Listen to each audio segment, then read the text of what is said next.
इस कार्यक्रम के पुण्यार्जक हैं श्री 1008 मजिनेन्द्र जिन बिंब पंच कल्याणक महामहोत्सव समिति तमाड़, रांची, झारखंड।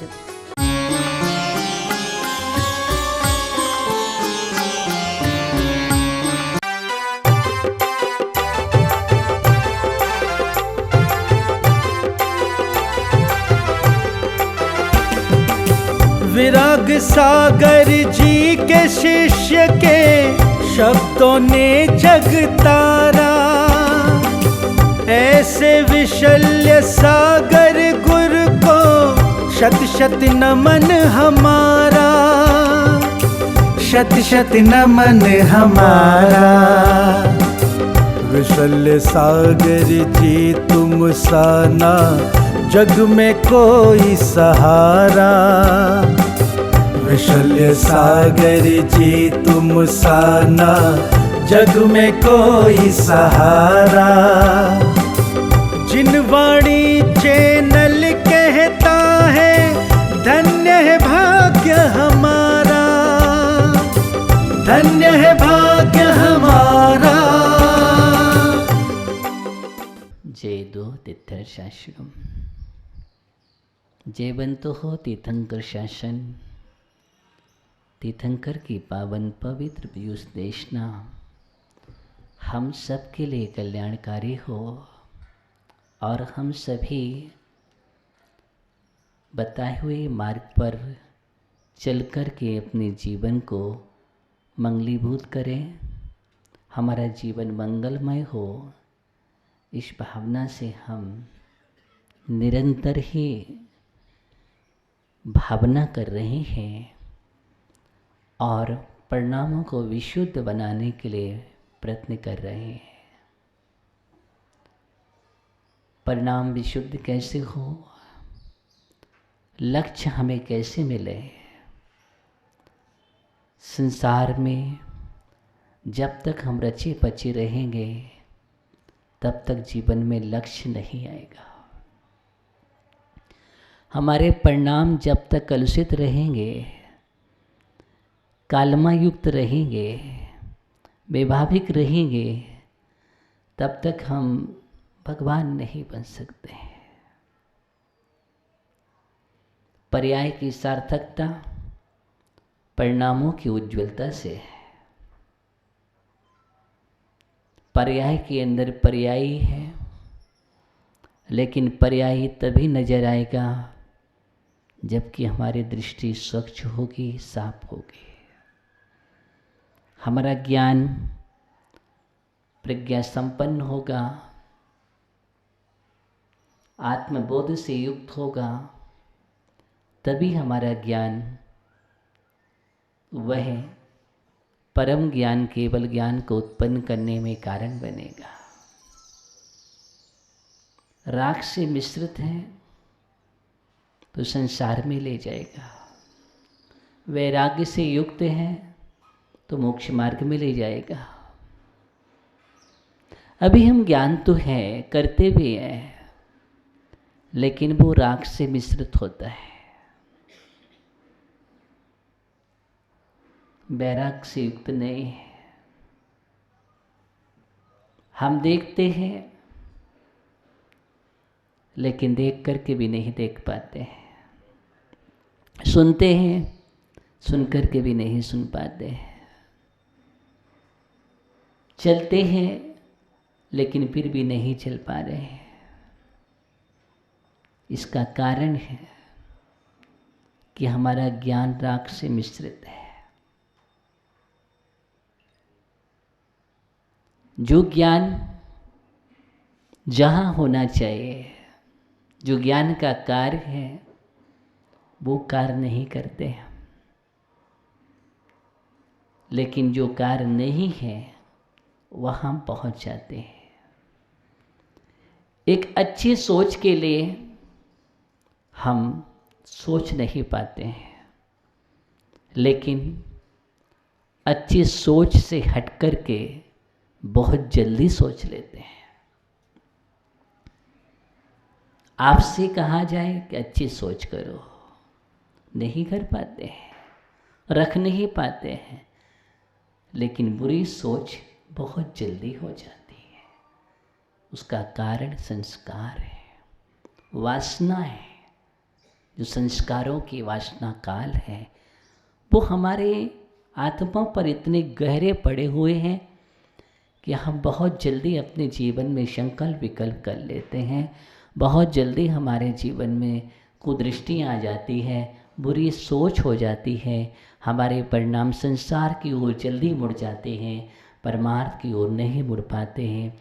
परमार्थ पर भी कदम बढ़ाने का प्रयत्न करते हैं और कोई ना कोई निमित्त मिलकर के हम तत्काल नीचे की ओर जाने का प्रयत्न कर लेते हैं। ऊपर की ओर बढ़ने का प्रयत्न बहुत कम जीव हैं जो कर पाते हैं। हमारी सोच यही है, क्योंकि हम अच्छा नहीं सोच पा रहे हैं।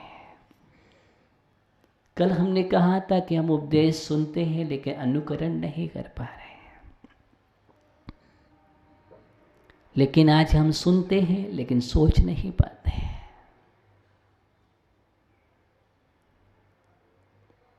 हमारा मस्तिष्क, हमारा दिमाग जहाँ जाना चाहिए वहाँ तो नहीं पहुँचता है, लेकिन जहाँ नहीं जाना चाहिए वहाँ तत्काल पहुँच जाता है।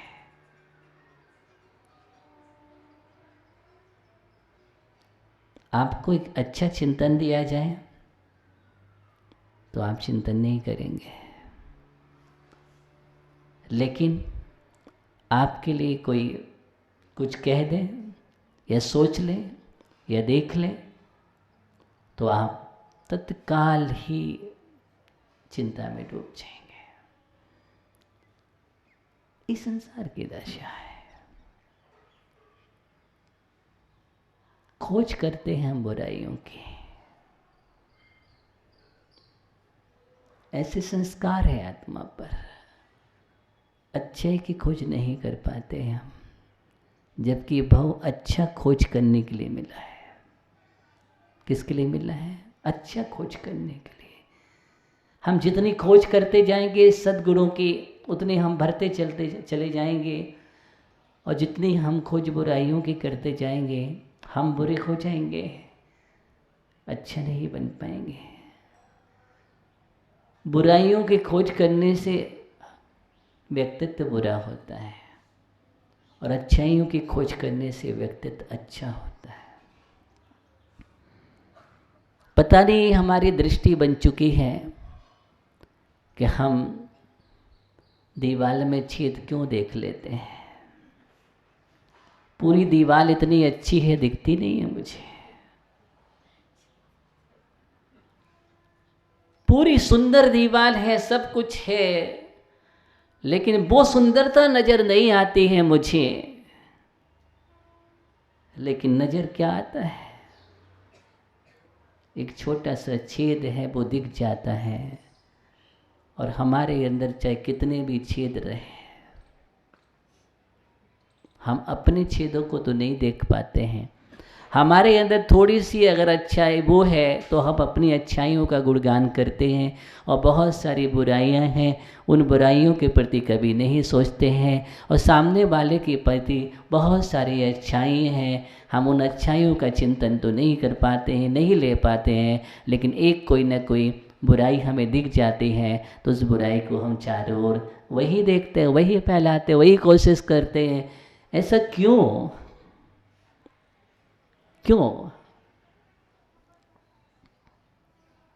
ऐसे संस्कार अविद्या के हैं।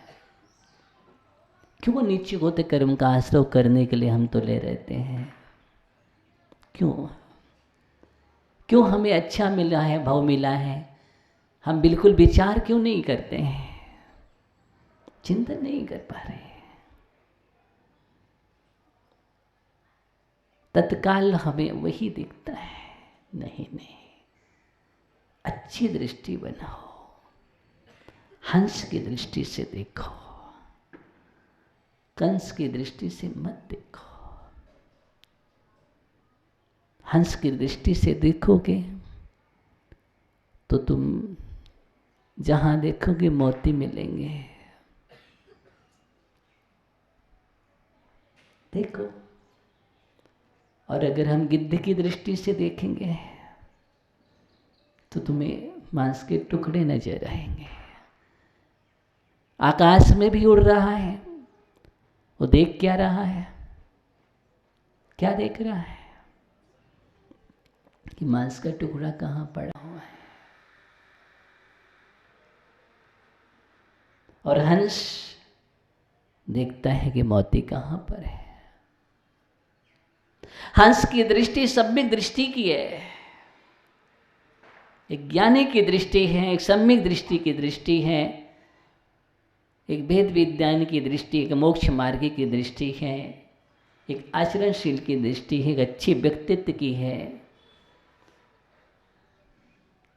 और गिद्ध की दृष्टि अज्ञानी और मिथ्या दृष्टि की है। एक बुरा व्यक्तित्व है, क्या देखता है? ध्यान देना, ध्यान देना। इसलिए एक एक गुणों का संग्रह करो, एक एक गुणों का संग्रह करो। दृष्टियां हैं, दोनों में अंतर है। एक देख रहा है, बोले देखो कितना, कि 2 अंधेरी रात के बाद एक दिन आता है उजेला का। हाँ, 2 अंधेरी रातों के बीच में दिन आता है। ऐसा ही तो देखना है। यानी हम दिन को नहीं देख पा रहे हैं, 2 रात दिख रहे हैं, और एक देख रहा है तो उसको दिन दिख रहा है। एक कहता है कि हर रात्रि के बाद दिन आता है, हर रात्रि के बाद दिन आता है, हर अंधेरे के बाद उजेला है। इसलिए वो दृष्टि अंधेरे की नहीं है, उजेले की दृष्टि है, और एक की दृष्टि अंधेरे की दृष्टि है। एक देख रहा है कि देखो कितने सारे कांटे हैं इसके जीवन में, कितने सारे कांटे हैं, और एक कह रहा है कि इतने कांटों के बीच में भी गुलाब खिला है। इतने कांटों के बीच में गुलाब खिला है। दृष्टि गुलाब खिले पर है, कांटे नजर नहीं आ रहा है। और एक को कह रहा है कांटे ही कांटे दिख रहे हैं, गुलाब खिला नहीं दिख रहा है। देखने की दृष्टि है, कैसा हम देखते हैं। जैसा हम देखते हैं वही दिखता है। दीवार में कोई अंतर नहीं, एकदम धवल है। लेकिन शांतिलाल जी काला चश्मा लगा के देखो कि दीवार दिखेगी कैसी, कैसे दिखेगी, कैसा दिखेगी? सुरेंद्र काला,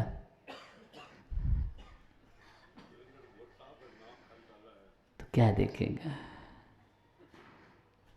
दीवार काली दिखेगी। और देखो सुरेंद्र काला होने पर भी शांतिलाल जी को काला नहीं दिख रहा है। क्या बोला? साफ है, दृष्टि साफ है। जब दृष्टि साफ होती है तो हमें एकदम सही दिखाई देता है, और नहीं तो काला दिखता है। दृष्टि की उज्ज्वलता चाहिए। क्या चाहिए? दृष्टि की उज्ज्वलता चाहिए। बस जैन दर्शन की शुरुआत यहीं से होती है। जैन दर्शन की शुरुआत यहीं से होती है। प्रारंभिक सीढ़ी है, दृष्टि साफ रखो, स्वच्छ रखो। दृष्टि साफ नहीं होने के कारण एक हमारी परिणति हो रही है। हम एक दूसरे को देख रहे हैं, बुरी निगाहों से देख रहे हैं। नजर अच्छी नहीं है, इसलिए नजर लग जाती है। क्या होती है? बोले नजर लग गई इसको। क्यों? क्यों लगी नजर? क्यों लगी नजर? नजर से पत्थर भी चटक जाता है, ऐसा कहते हैं। बुरी दृष्टि, बुरी दृष्टि का प्रभाव देखो कि पत्थर भी चटक जाता है। ये बुरी निगाहें, बतलाओ, जब पत्थर चटक जाता है बुरी दृष्टि से तो वे तुम्हारा क्या होगा? सामने वाले का उपादान नहीं, तुम अपना उपादान क्यों बिगाड़ रहे हो? इसका ठेका किसने दिया तुम्हें? हम क्यों कह रहे कि सामने वाले का उपादान नहीं? तुम अपने उपादान को संभाल के तो रखो। तुम अच्छी दृष्टि फेंको ना, उसका उपादान होगा तो संभल जाएगा, नहीं होगा तो नहीं संभलेगा। लेकिन हम तो संभल करके रहे, हम क्यों बुरी दृष्टि फेंके? आपको किसने, आप अपना नुकसान क्यों कर रहे हो? बुरी दृष्टि से नुकसान तुम्हारा होगा, मिथ्या दृष्टि से नुकसान तुम्हारा होगा, अज्ञान की दृष्टि से नुकसान तुम्हारा होगा।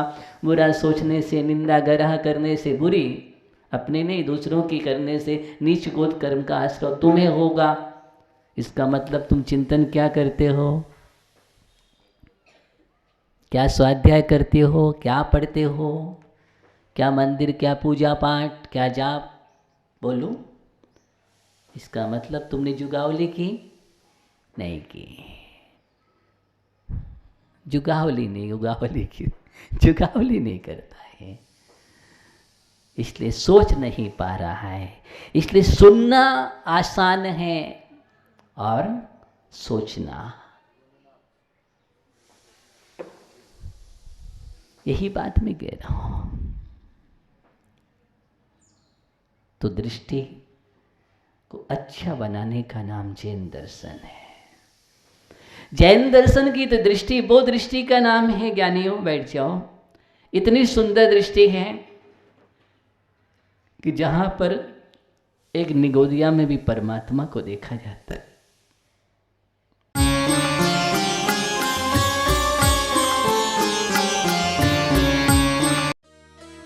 इस कार्यक्रम के पुण्यार्चक थे श्री 1008 मजिनेन्द्र जिन बिंब पंच कल्याणक महामहोत्सव समिति तमाड़, रांची, झारखंड।